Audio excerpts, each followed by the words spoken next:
ఆంధ్రప్రదేశ్లో అభివృద్ధి ఎవరిది, క్రెడిట్ ఎవరికి? రాష్ట్రంలో ఏ ప్రాజెక్ట్ వచ్చినా రిబ్బన్ కట్ చేసినా ఇప్పుడు ఇదే అంశంపై పొలిటికల్ వార్ పీక్స్కి వెళ్తోంది. భోగాపురం ఇంటర్నేషనల్ ఎయిర్పోర్ట్ విషయంలో వైఎస్ జగన్ కూటమి ప్రభుత్వం మధ్య మాటల తూటాలు పేలుతున్నాయి. ఎయిర్పోర్ట్ను పరుగులు పెట్టించింది మేమే అని ఒక పక్షం అంటుంటే, కాదు చేసిందంతా మేమే అంటూ వైరిపక్షం ఎదురుదాడికి దిగుతోంది. అసలు భోగాపురం వెనుక కథ ఏమిటి? Credit war మొదలైందెక్కడ?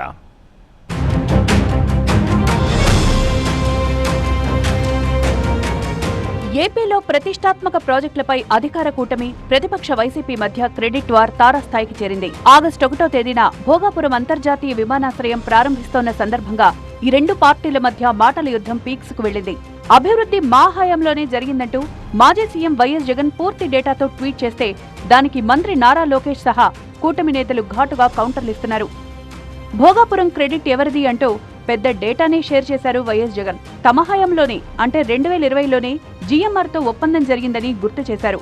జీఎంఆర్ సంస్థతో ఎయిర్పోర్ట్ నిర్మాణానికి సంబంధించి అధికారిక ఒప్పందాలు, తదుపరి ప్రక్రియలు జరిగింది వైసీపీ హయాంలోనే అన్నారు. ఇక భూసేకరణ, పరిహారం అంశం. ప్రాజెక్టుకు అత్యంత కీలకమైన భూసేకరణ ప్రక్రియను పూర్తి చేసి నిర్వాసితులకు నష్టపరిహారాన్ని చెల్లించింది సైతం వైఎస్ఆర్సీపీ ప్రభుత్వమే అంటున్నారు జగన్. భూసేకరణ, R&R కోసం 967 కోట్లు, ఎయిర్పోర్టుకు నీళ్లు తీసుకురావడం కోసం 75 కోట్లు, ఇన్ఫ్రాస్ట్రక్చర్ కోసం 134.5 కోట్లు, ప్రత్యామ్నాయ రోడ్ల కోసం 7.29 కోట్లు, సబ్స్టేషన్ కోసం 2.35 కోట్లు, మొత్తంగా 1200 కోట్ల రూపాయలు ఖర్చు పెట్టింది తామే అన్నారు వైఎస్ జగన్.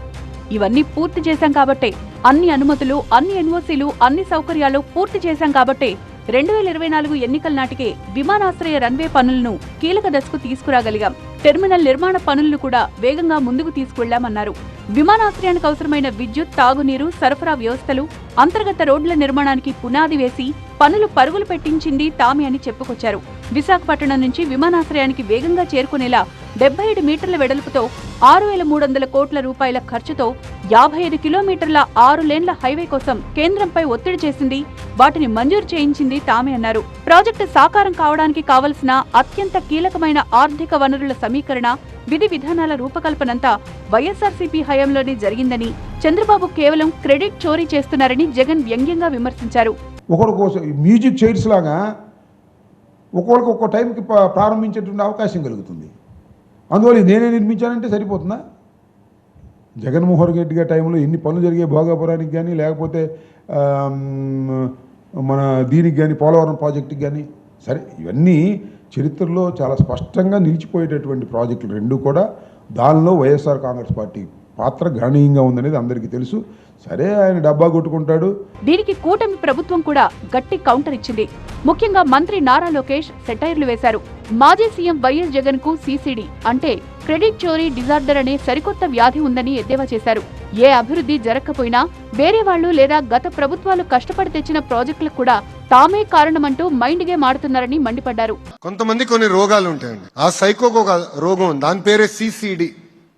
చెప్పండి, CCD, క్రెడిట్ చోరీ డిసార్డర్. క్రెడిట్ చోరీ డిసార్డర్. ఆ రోజు భూసేకరణ చేసింది మనం, పనులు ప్రారంభించింది మనం. ఇప్పుడు వచ్చి ఆయన పీకినట్టు చెప్తున్నాడు. అరే మళ్ళీ 5 సంవత్సరాలు ఏం చేసావు భయ్? 5 సంవత్సరాలు ఎందుకు పూర్తి చేయాలా? పట్టించుకోవాలా? ఏకంగా GMR వాళ్ళకి ఇచ్చిన భూముల్లో 500 ఎకరాలు ఈయన లాక్కుని వేరే వాళ్ళకి ఇవ్వాలని ప్రయత్నించాడు, వాళ్ళ సొంత వ్యక్తులకి ఇవ్వాలని ప్రయత్నించాడు. ఈరోజు తిరిగా భూములు ఇచ్చాం కనుకనే ఎయిర్పోర్ట్ పూర్తయింది. కేవలం సెటైర్లు వేయడమే కాదు, భోగాపురం క్రెడిట్ ఎందుకు తమకే చెందుతుందో కూడా చెప్పుకొచ్చారు కూటమి నేతలు. అసలు భోగాపురం ఎయిర్పోర్ట్ కు తొలిసారి ఆలోచన చేసి, శంకుస్థాపన చేసి, ల్యాండ్ పూలింగ్ ద్వారా వేగంగా అడుగులు వేసిందే గత తెలుగుదేశం ప్రభుత్వమని కూటమి నేతలు గుర్తు చేస్తున్నారు. మధ్యలో వచ్చిన వైసీపీ ప్రభుత్వం కేవలం కాలయాపన చేసిందని, ఇప్పుడు కూటమి ప్రభుత్వం వచ్చాక పనులు వేగవంతమై తుది దశకు చేరాయని చెప్తున్నారు. భోగాపురం గురించి ఈరోజు చెప్తా ఉన్నారు. ఆ రోజు ఏం మాట్లాడారో ఒకసారి అర్థం చేసుకోవాలి. ఎర్ర బస్సు కూడా రాని భోగాపురానికి ఎయిర్పోర్ట్ ఎందుకు? కోర్టులకు వెళ్ళి భోగాపురం ఎయిర్పోర్ట్ను ఆపేద్దాం అని బహిరంగంగా ప్రకటన చేశారా లేదా? విశాఖపట్నం ఎయిర్పోర్ట్లోనే మధ్యాహ్నం పూట ఈగలు తోలుకుంటుంటే ఇంకా కొత్త ఎయిర్పోర్ట్ ఎందుకు? GMR లాంటి సంస్థకు ఈ ఎయిర్పోర్ట్ ఇవ్వటం గర్వకారణం అని చెప్పేసి 23 ఫిబ్రవరిలో రెండోసారి శంకుస్థాపన టైంలో జగన్ గారు మాట్లాడారు. నిజానికి ఈ క్రెడిట్ వార్ కేవలం భోగాపురానికి మాత్రమే పరిమితం కాలేదు. కొంతకాలంగా ఏపీ రాజకీయాల్లో అనేక కీలక ప్రాజెక్టులపై ఇరు పార్టీల మధ్య నేనంటే నేను చేశాను అని క్రెడిట్ వార్ నడుస్తోంది. గొడ్డల పార్టీ క్రెడిట్ చోరీ అని చెప్పి మాట్లాడడం విడ్డూరంగా ఉందని చెప్పి తెలియజేస్తున్నాను. నీ క్రెడిట్ ఎవరికి కావాలి? నీకు ఎందులో క్రెడిట్ ఉంది? ఏ విషయాన్ని తీసుకున్నా సరే నిన్ను క్రెడిట్లోకి తీసుకునే మనిషి ఒక్కరు కూడా ఉండరు. మొదటిగా మాట్లాడుకోవాల్సింది గూగుల్ డేటా సెంటర్. విశాఖపట్నంలో గూగుల్ పెట్టుబడులు, డేటా సెంటర్ ఏర్పాటు విషయంలోనూ క్రెడిట్ కోసం తీవ్ర పోటీ నడిచింది. భోగాపురం ఎయిర్పోర్ట్ 2018లో నిర్ణయమైంది. భూసేకరణ కూడా జరిగింది. అయితే దాని తర్వాత కన్సెషనర్ ఎవరైతే కాంట్రాక్టర్ ఉన్నారో పనులు మొదలు పెట్టాలనుకుంటున్నప్పుడు తర్వాత ప్రభుత్వం మారిన తర్వాత ఆ భూసేకరణ జరిగిన దాన్ని కూడా తగ్గించిన విషయం కూడా మీడియా మిత్రులు నేను కొత్తగా చెప్పనవసరం లేదు.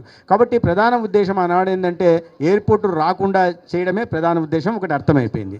అది కాకుండా ప్రతిపక్షాల నుంచి ఆనాడు ప్రతిపక్షాలు అంటే బీజేపీ, తెలుగుదేశం, బీజేపీ, జనసేన నుంచి విమర్శలు వచ్చిన నేపథ్యంలో ఇక్కడే ఎయిర్పోర్ట్ వస్తుంది, ఇక్కడ ఎర్ర బస్సు కూడా రాదు అని చెప్పి అవహేళన కూడా మాట్లాడిన మంత్రులు కూడా మనం చూసాం.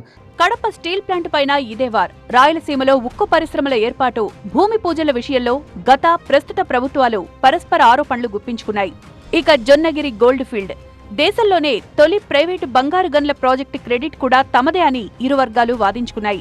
ఏపీలో పేదలకు నిర్మించిన టిట్కో ఇళ్ల పంపిణీ, నిర్మాణ క్రెడిట్ను గత ప్రభుత్వం తమ ఖాతాలో వేసుకోగా తాము పూర్తి చేసి లబ్ధిదారులకు అందిస్తున్నామని కూటమి అంటోంది.